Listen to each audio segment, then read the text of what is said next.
So just coming to the end of my time here in Dubai, and I was just reflecting on a few things that we've been looking at over the time, and really Dubai's kind of success has come from clever innovation. I was laughing with a few people last night and saying, oh, you know, it's amazing what a little bit of oil wealth will do, but actually in reality oil stands currently for 1% of GDP in Dubai. They didn't have massive oil reserves. When they were a little pop-up town on the coast of a desert, it only stood for about 50% of GDP even back then. So they knew with their lack of oil reserves, they had to really innovate and attract investment. And the investment has been coming in droves. They've created a little micro environment to become one of the leading cities in the world, and it's actually embarrassing when you think about it and compare it to the UK North Sea oil reserves was, and I was doing a bit of fact research on this and you're welcome to check it out, is 25 billion barrels of oil in the North Sea, whereas Dubai had only 4 billion barrels.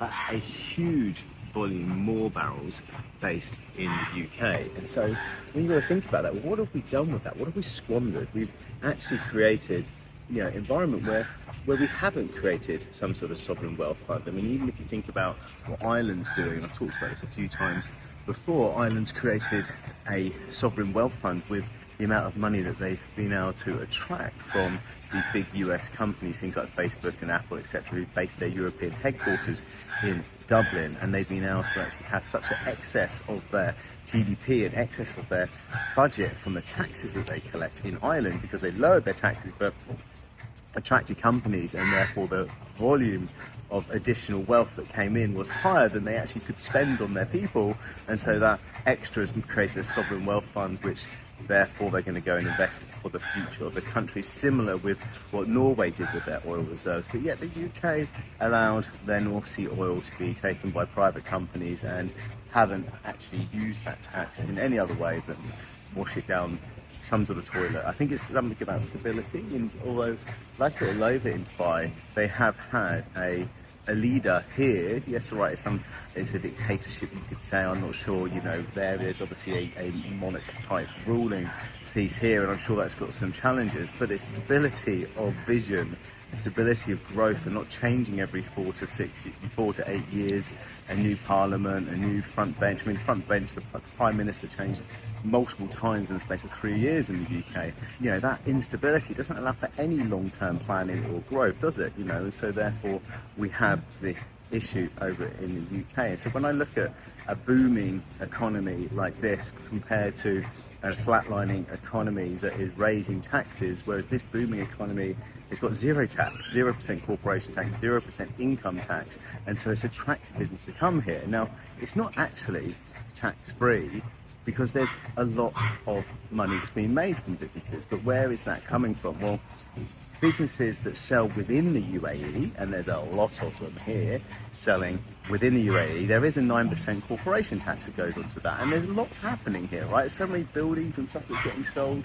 There's also VAT that's being charged on stuff that gets sold here, coffees, food, extra, you know, all this stuff, and there is a lot of stuff because they attract people who have to become residents here to have 0% tax, which means they have to live here all the year, but they have to come here a number of times in a year to spend some time here. And of course they come with their money and they spend it, and therefore the VAT goes on to that sort of spending. So there's lots of income.